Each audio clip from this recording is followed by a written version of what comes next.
These two best friends were next door neighbors. They decided they didn't want to walk around the fence to see each other anymore, so they were going to dig a secret underground tunnel connecting one yard to the other. They started by the shed. I'm digging. They spent 2 weeks while their parents were at work. They both thought they were geniuses. Bro, we're geniuses. Tell me about it. Shoveling, pickaxing, hauling dirt out in wheelbarrows. Well, they were about 6 feet deep and 10 feet across when one of the kids pickaxed something solid.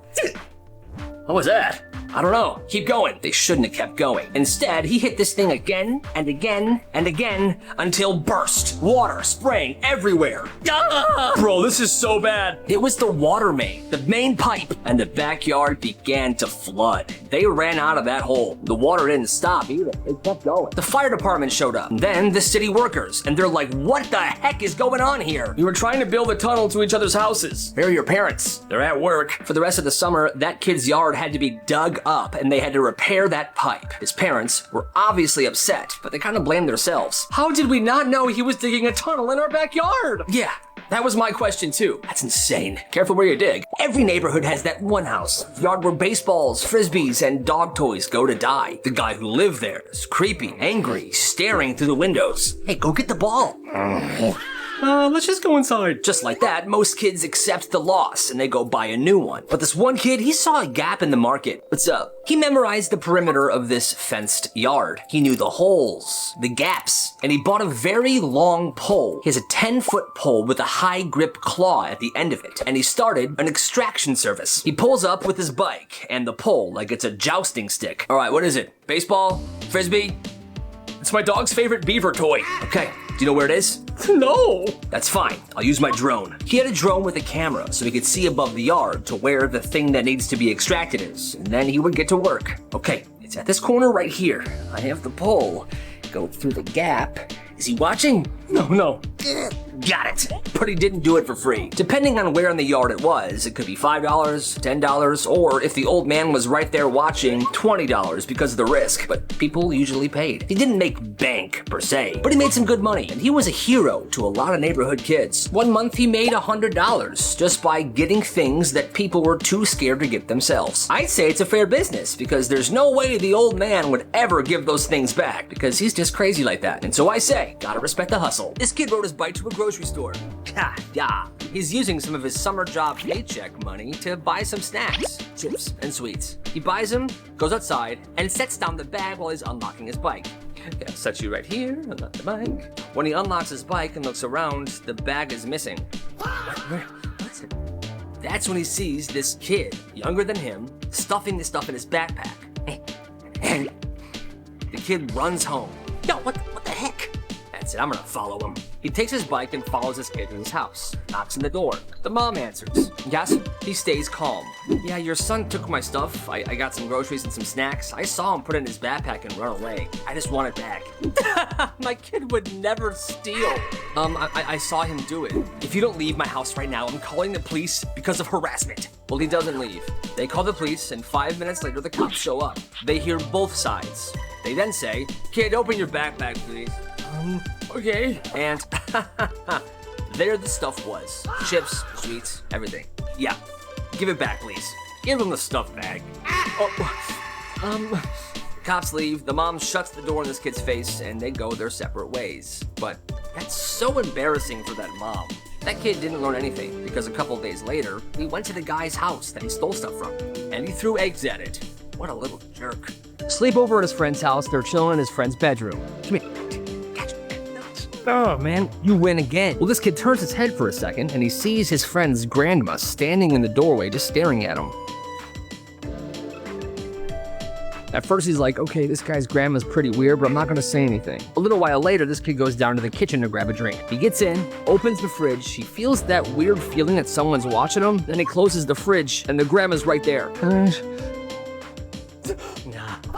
It's like she appeared out of nowhere. He heads back upstairs to hang out with his friend, and they close the door this time. His friend says, hey, yo, my dad's gonna run me to the store real quick to buy something for school tomorrow. You good here? Yeah, I'm good, man. I'm tired. I'm probably just gonna, take a nap here, close my eyes. All right, I'll be back in a second. Kid closes his eyes, and he's just dozing off for a little bit. That's when he feels the mattress shift. He opens his eyes. Oh, The grandma's sitting on the edge of the bed with her fingers crossed, looking at him politely. Hello, I'm Grandma. I am Grandma. Hi, Grandma. Hi. I'm gonna get a cookie. You want one? Sure. Okay. Shh. Don't tell the family. And she goes away. She never comes back with the cookie, but his friend returns. What's up, bro? Yo, bro, what's up with your grandma, man? She's like stalking me. Oh, she just does that, man. She likes to know where everybody is at all times. I think she was watching me sleep. Oh, well, you're lucky. How am I lucky? After that night, he never sleeps over there ever again. It started stupidly small. He's in his yard and he sees a single crow staring at him. What's up, crow? And he went inside and got a cracker and tossed this one crow a cracker. Well, that's it. That's the moment his life changed forever. Because the next morning, there's 3 crows waiting. Yo, there's 3 of you now. All right, here, 3 crackers. The next morning, there's 9 crows. Oh my God. A full-on crowd of crows waiting for their daily crackers every single morning. And it doesn't just stop there. If he walks to his car, they follow him. If he walks his dog, they're behind him, flying over, hopping on the sidewalk. Every so often, they would drop gifts to him, like a shiny gum wrapper, or a twig, or an apple core, like gifts. Oh, thank you for the Slim Jim. I appreciate it. Then he realizes he's the leader of the crows. Every day they're there. They think of him like their mother. And he can't even take the trash out without crows surrounding him like Secret Service. It's absolutely insane. The first week of school, the vending machines in the hallway were out of order, but one student realized that they weren't broken. The school just wasn't letting anybody use them. Sorry kids, they're fixing them next month. No snacks. No snacks? Oh man. But one day, this junior named Derek saw one of the janitors unlock the machine with this tiny round key. Well, he recognized this silver key. It was the same kind of key his dad used for his padlocks at work. Well, that night, Derek dug through the junk drawers at his house, looking for these keys, and he found about 5 of them. Yes. Yes! The next day, during the passing period, he went to the vending machines. He put the first key in, and it unlocked. Apparently, it was the most basic of these keys, and it worked. He opened it up just enough to grab one snack and put it in his backpack. Well, this gave him a brilliant idea. By the end of the week, he had gone into that vending machine multiple times and only took out the most popular, most tasty snacks. And because these vending machines had been broken for so long, nobody really noticed, and there weren't any cameras in the hallway. Well, he would take these popular snacks and he would sell them for double the price of what the vending machine would have sold them for. Yo, bro, you always have the best snacks. Where do you get them? Don't worry about it, Chief. Don't worry about it. By the time the school fixed the vending machines, Derek had made a good chunk of change, and nobody ever realized that those snacks were taken. Now that is crazy, and you gotta respect the hustle. So this school was doing Spirit Week. You know, Pajama Day, Wacky Wednesday, stuff like that. Well, on Wacky Wednesday, this one kid showed up in a full suit of armor. Boots, gloves, gauntlets, the whole thing, 3 layers, night helmet. It was epic. And the school let him keep it on. Well, after second period, these 3 8th graders, who were the school bullies, decided to make fun of him. Hey, nice outfit, Tin Man. What you got under there?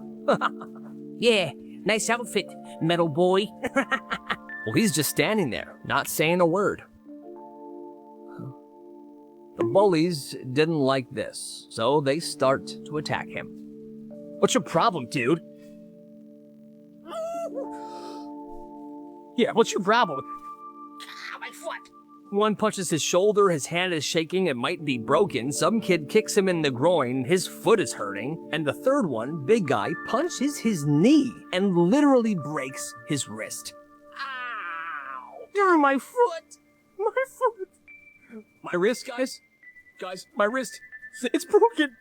It's broken. Principal shows up and calls it a school fight. The kid in the armor gets suspended for a week, even though he did not touch any of them. He literally just stood there in his knight armor that the school let him wear. And the bullies, they didn't get in trouble at all. And that, my friends, is messed up. This kid scammed his entire school. Now, this kid didn't always do this, but he was very broke. So one day, he overhears that this girl named Jessica is having a birthday coming up. Doesn't even know her that well at all. But that night, he walks to the CVS by his house, and he buys a $2 birthday card. The next morning, hey, so Jessica's birthday is tomorrow, and I'm getting signatures in this birthday card, and I'm also collecting something small. Hi, can you sign this? I'm collecting something small for Jessica's birthday. Hey, I'm collecting something small for Jessica's birthday tomorrow. She's been having kind of a rough year, and I'm just trying to make her feel seen. People start signing the card. Some hand him $1. Oh, that's actually so sweet of you. Yeah, here's a few bucks. He's walking the cafeteria with this birthday card. That day, he got 20 signatures and $30. And he signs the card last. He says, "You got this. We're all rooting for you." What? The next day, he walks up to Jessica with this huge smile. "Hey, happy birthday." And he hands her the card, but not the money. She starts tearing up. No, because this is actually so nice of you. He does it again with a different kid. Anything helps. He's had a hard month. Boom, another $40. And he tries it again. Alex Johnson's birthday is tomorrow, and I'm collecting some money. His dog just died. Little did he know that Alex Johnson was sitting at that table. "Yo, I'm Alex, and my dog's fine." What the heck? Crap.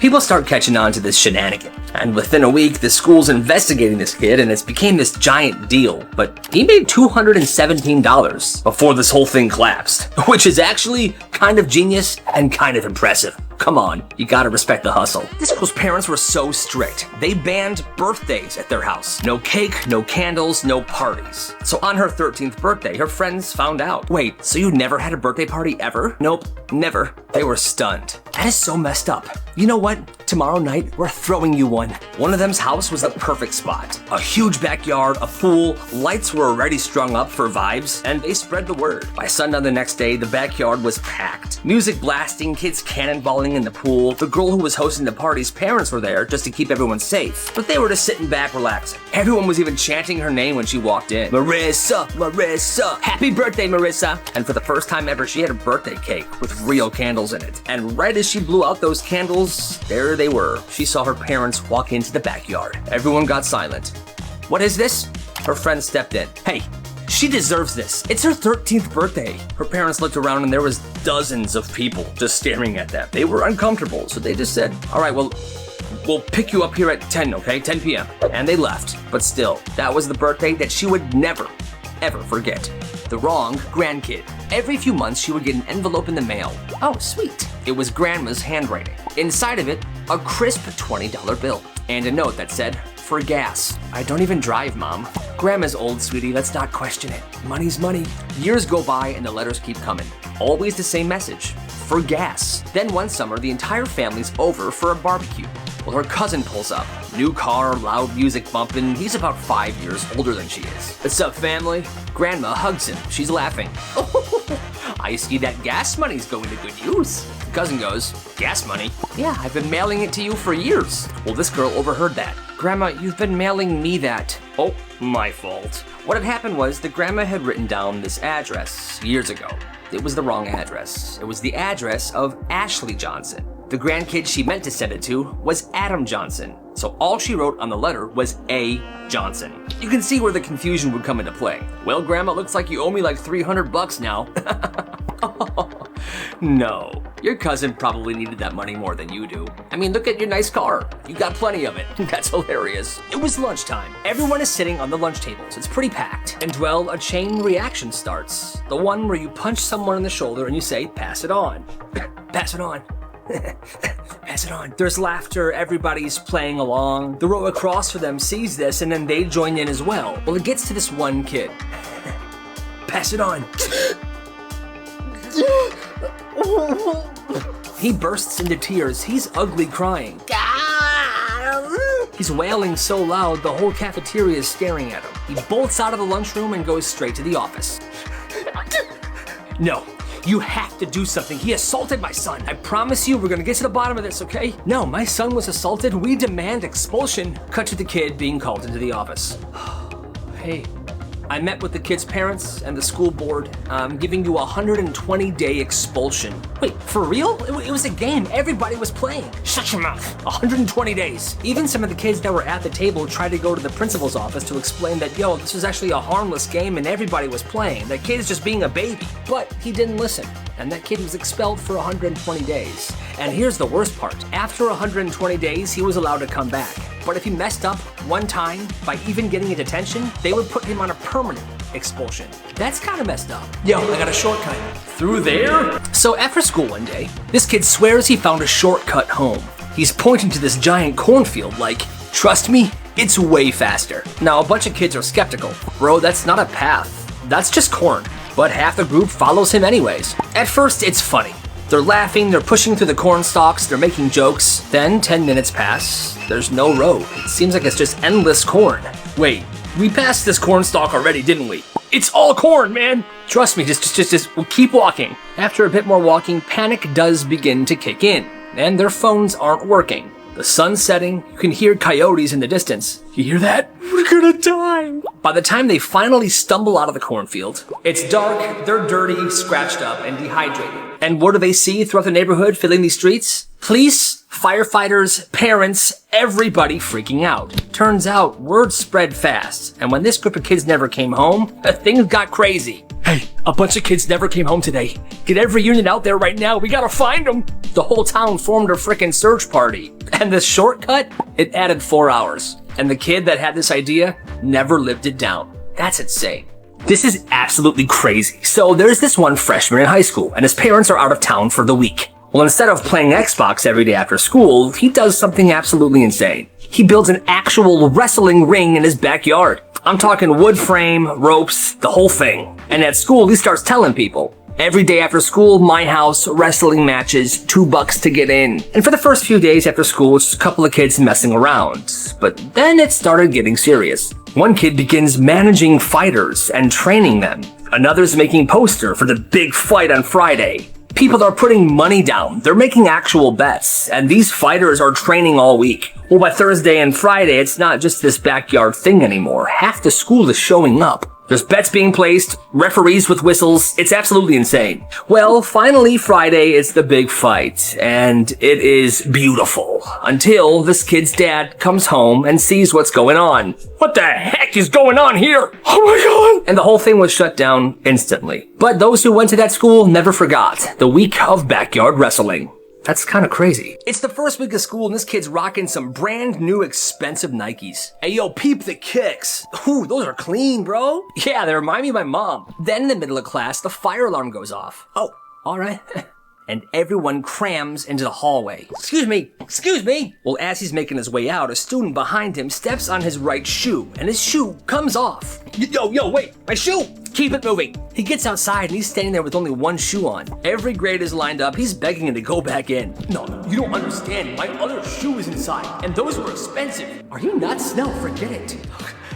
Eventually, they're all let back inside, and he's looking everywhere. He can't find his shoe. It's like it's just gone. And at lunch, he's sitting there, and here's where it gets interesting. I guess some kid saw that the shoe had fallen off and took it, put it in his backpack. You see, they took a picture of the shoe, put it on a document, and typed, "If you ever want to see your shoe again, it's $45. And as he's sitting at lunch, someone in a hoodie slips him this note.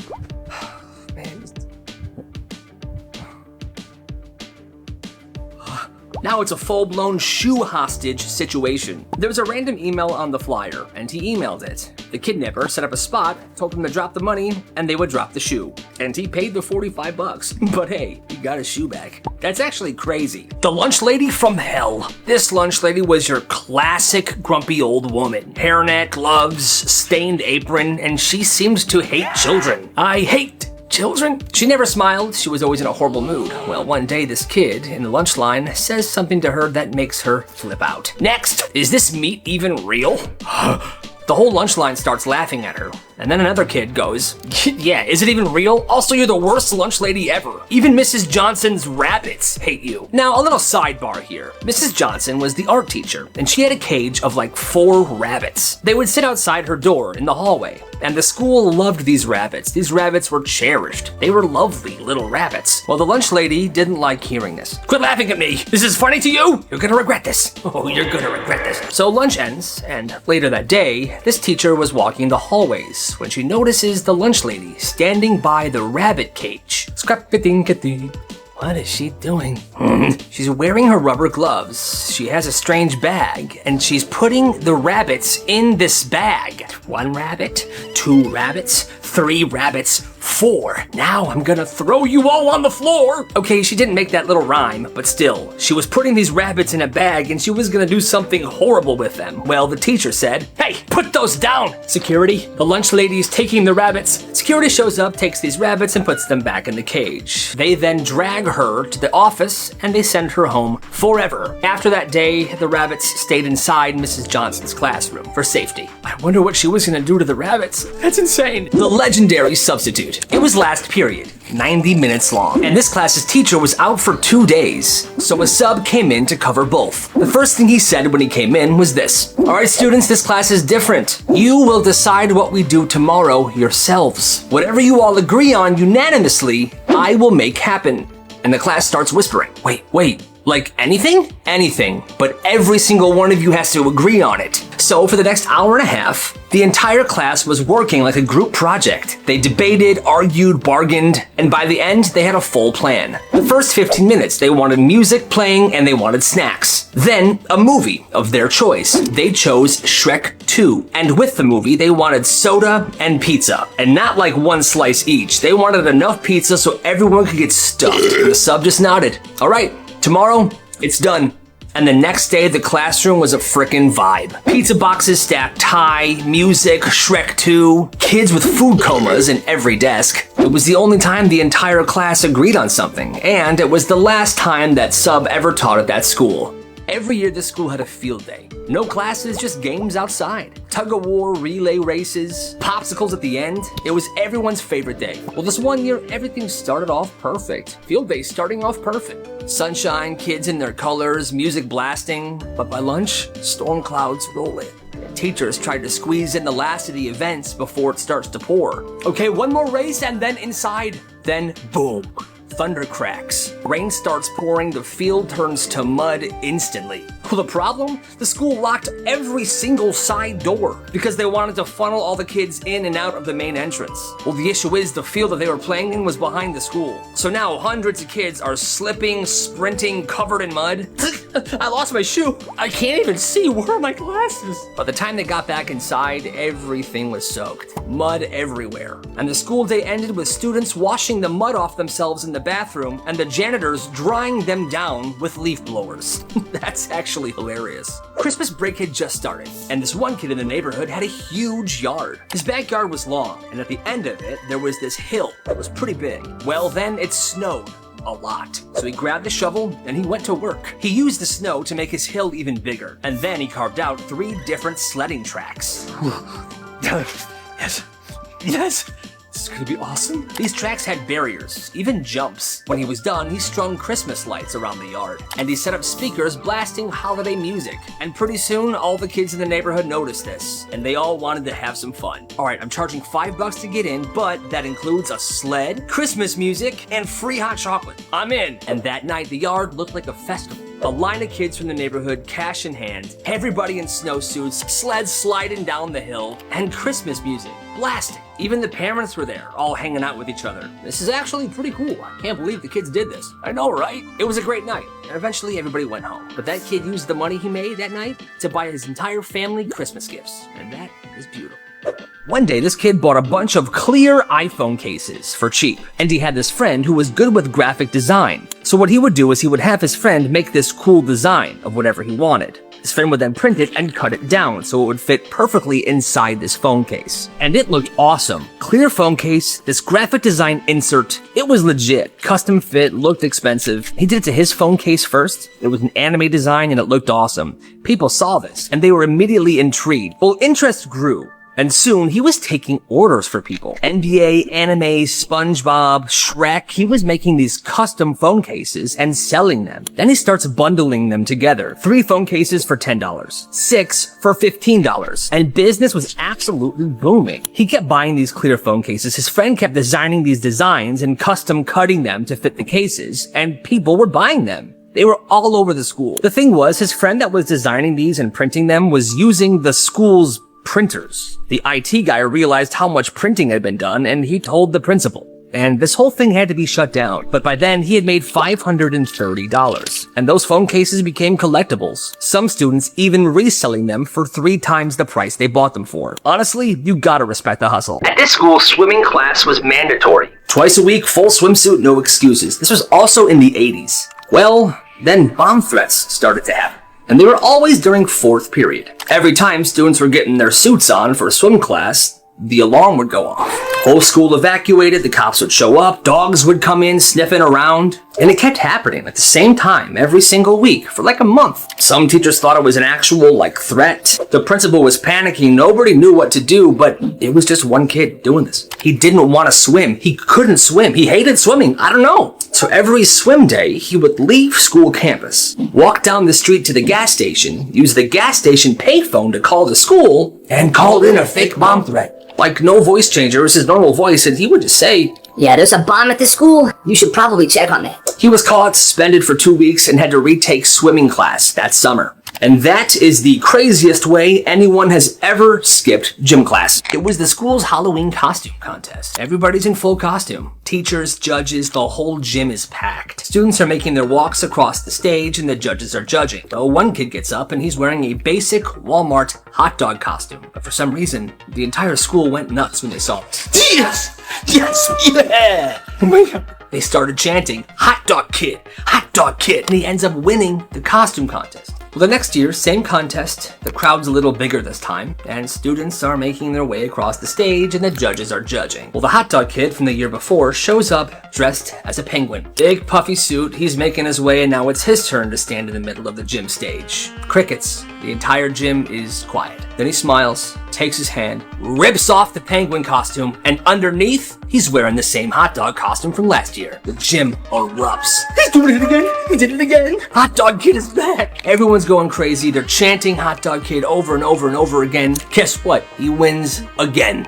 He walked off that stage a legend for the 2nd year in a row. And then he graduated. But nobody ever forgot hot dog kid. Tell you that much. 12 weeks, 1 chicken, and nobody found out. This happened at a farming boarding school, which, first of all, I had no idea a farming boarding school existed, but they do. One weekend, this student goes into town and comes back with a live chicken. A full-grown, living, squawking chicken. No one knows why. Nobody asks questions. All they know is that that chicken lives in his dorm now. He feeds it scraps. He names him Henry. You're such a good boy, Henry. No, you're a good boy. Stop. This went on for 12 weeks. 12 weeks of clucks, feathers, and somehow total secrecy from the authorities. No staff ever caught him, and the people living on the floor didn't say anything. Eventually, he let that chicken go back on a local farm. He was sad, but he planned to visit it. So 2 months after he dropped it off, he stopped by. "Hey, I'm here to see Henry." "Oh yeah, Henry! He died. The coyote ate him last night. Gnarly scene." What? His carcass is out back. You want to see it? No! Rest in peace, Henry. Oh, my AirPods are nasty. I can clean them for a price. This started in 7th grade. Everybody had AirPods, but nobody would clean them, except this one kid. This kid had a pencil bag full of Q-tips. I made fun of him until one day this girl's looking at her AirPods and she says, "Ugh, there's like gunk in here. It's disgusting." And he goes, "I can clean that, $1. She laughs, but he's already pulling out his cleaning kit. Toothpick, soft cloth, Q-tip, disinfectant swab. He's wiping it down like a surgeon. There. Oh my God, they look brand new. I know. Next day during lunch, a line is forming. People are handing over cash. You do pros too? Absolutely. What about these? Bro, these are knockoffs. I'll do them for 50 cents for you. Like I said, he keeps the tools in a pencil case and he has his cleaning services during lunch. He even sprays them with a minty finish. Then the math teacher walks up. "Hey boyo, I hear you're the kid that cleans the AirPods. You heard right? Can you do these?" "Yeah. And Mr. Johnson, for you, these are on the house." By the end of the semester, he had made $180 from this business, which is a little over 180 AirPods cleaned. And he made all this money from cotton swabbing earwax out of AirPods. You gotta respect the hustle. It was supposed to be a regular Easter egg hunt. Colorful eggs, kids running around, but for some reason that year it went completely off the rails. This was some years back. The school threw an Easter egg hunt, and the whole community showed up. up. Dozens of kids in the field, baskets in their hand. And then there's the parents. Stick with me, sweetie. I know where they put the gold ones. Don't just stand there. Go right there, under the bench. They weren't just cheering them on. They were coaching them. They were controlling the situation. Some parents are diving through bushes. Oh, I see one. Get back. One dad grabs 5 eggs and gives them to his kid. Hey, yo, that was my kid's egg. You saw us going for that. Oh, shut your mouth. Your kid's a loser. Then it pops off. Moms are throwing themselves across the grass. Dads are squaring up. Yeah? Come on, man. You want some of this? You got, man? What you got, huh? Oh, It got so bad that by the end, 5 people were injured and one of them had to be airlifted by a helicopter to the nearest hospital. Thankfully, nobody died. But from that year on, the school had a strict rule that the Easter egg hunts were only for the kids. That makes perfect sense to me. The most uncomfortable dinner ever. So this kid gets invited to his friend's house for dinner. Everyone's sitting at the table and the drinks are poured. This kid said that he wants milk, please. He gets poured milk, everyone else gets poured their drinks, and they start to eat dinner. But then he takes a sip of his milk. The entire table stops eating and stares at him. The dad slowly looks at him, dead serious. In this house, we do not drink until you finish your meal. Wait, he repeats himself. In this house, we do not drink until we finish our meal. He's like, okay, yep, got it. Will not drink my milk until my meal's gone. He was horrified. Well, you should apologize to my dad. Seriously? Yes. And I'm really sorry, sir. Once they were all done eating, his friend's dad tried to punish him. He said, because of what you did at dinner, I want you to take your shoes off and run 3 laps around the house. Mind you, it was freezing cold outside and there was snow on the ground. This kid just said, no, I am not doing that. He called his mom picked him up, she told her what happened, and he never went there ever again. What kind of dad does that? তবে তিনটে second ইয়ারে পড়ি second ইয়ারে আমি class 9 এর পোলাবেনও প্রেম করে মামা মায়া তো অস্থির এক্সকিউজ মি আপু এক্সকিউজ মি আপনার নামটা যদি বলতেন একটু শুনেন বেঞ্চ সাহেব আমার বন্ধু জিসান ঠিক আছে আপনার বান্ধবীরে শুনুন মারি নাই তো শাসন করছি ভালো লাগে না একটু মারতেই পারি কিন্তু খুব খারাপ হয়ে গেছে তুই রবিল নামে সুন্দর একটা রিক্সা ডাক ভাবি চিনিটা আমার বন্ধু জিসান দেখতে প্লিজ ভাবি আপনি একটু নেন প্লিজ ভাবি দেখেন ভাবি বন্ধু ধরে না আবার কল দে এই এই দুলাভাই সামনে থাকলে যে সালাম দিতে হয় আপনি শিখাই নাই তোরা যে কোচিং এর সামনে যে গুন্ডাটা দাঁড়িয়ে থাকে আমার তো মনে হয় পড়াশোনা সব বন্ধ করে দিবে আমি তোর প্রেমের গল্প সাকসেসফুল আমার কথা বিশ্বাস কর আমি শুধু একটু প্রেম ভালোবাসাতে আমি শুধু ওরেই চাই বাবা আমি ওরে পালি হবে ওকে আমি আপনাকে ভালোবাসি আচ্ছা আপনার কাছে একটা প্রশ্ন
hello hey what's up prank man কে একটু হলেই তো তোমার ফোন হাওয়া হয়ে যেত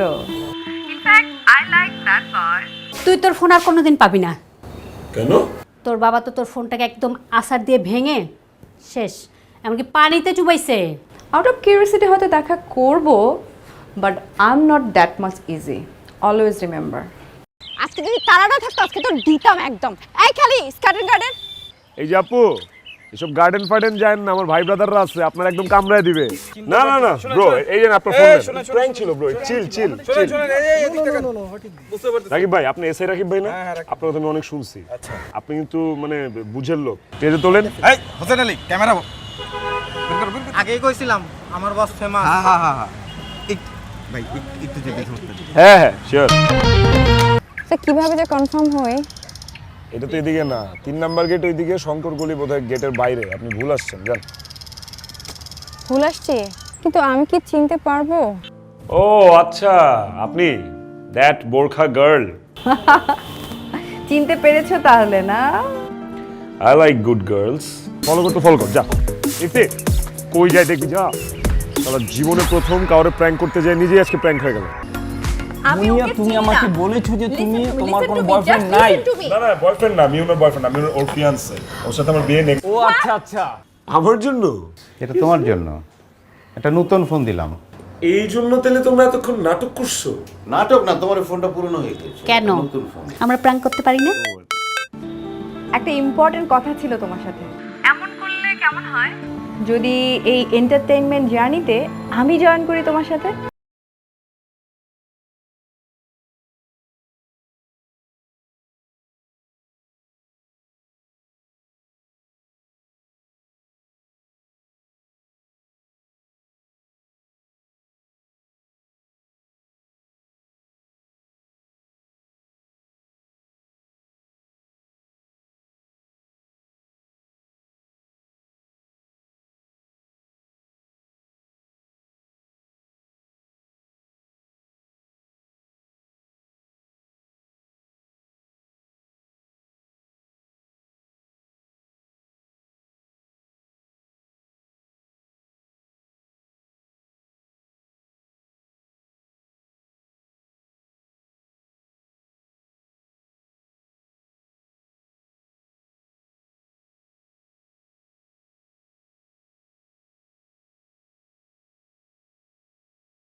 এই কি করবি? চেনা চেহারা না হলে কি চেহারা, কথা তো বেশি চেহারা ওরকম বেশি।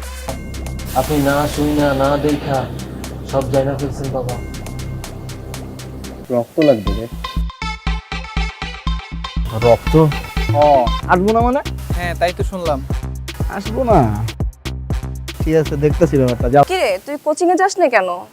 দোস্ত আমি কোচিং এ কিভাবে যাব বল? এই গুন্ডাটা যে আমাকে ডিস্টার্ব করে, তুই দেখতেই তো পারছস, ডেইলি আমার পিছনে লাগে থাকে। আমার ভালোবাসার গল্পটা অপূর্ণ রয়ে গেল। গলবে, পাখির মন গলবে, এমন মন্ত্র দেব। এভাবে রাস্তাঘাটে একটা মেয়েকে উত্তক্ত করে আর নিজের গায়ে রক্ত দিয়ে এই এই দুলাভাই সামনে থাকলে যে সালাম দিতে হয়, আপনি শিখাই নাই তোরা? যে কোচিং এর সামনে যে গুন্ডাটা দাঁড়িয়ে থাকে, আমার তো মনে হয় পড়াশোনা সব বন্ধ করে দিবে। আমি তোর প্রেমের গল্প সাকসেসফুল না। আমার কথা বিশ্বাস কর। আমি শুধু একটু প্রেম ভালোবাসা চাই, আমি শুধু ওরেই চাই বাবা, আমি শুধু ওরে পাইলে হবে। ওকে, আমি আপনাকে ভালোবাসি। আচ্ছা, আপনার কাছে একটা প্রশ্ন। আমার তো অনেক ভয় লাগতেছে দোস্ত, এই যে আস্তে আস্তে সব মানুষ জানবে, তারপর আমার ফ্যামিলিকেও জানিয়ে দেবে, আর আমার and best of luck for doctorship. আমি দোয়া করি তুমি যেন একজন ভালো ডক্টর হও।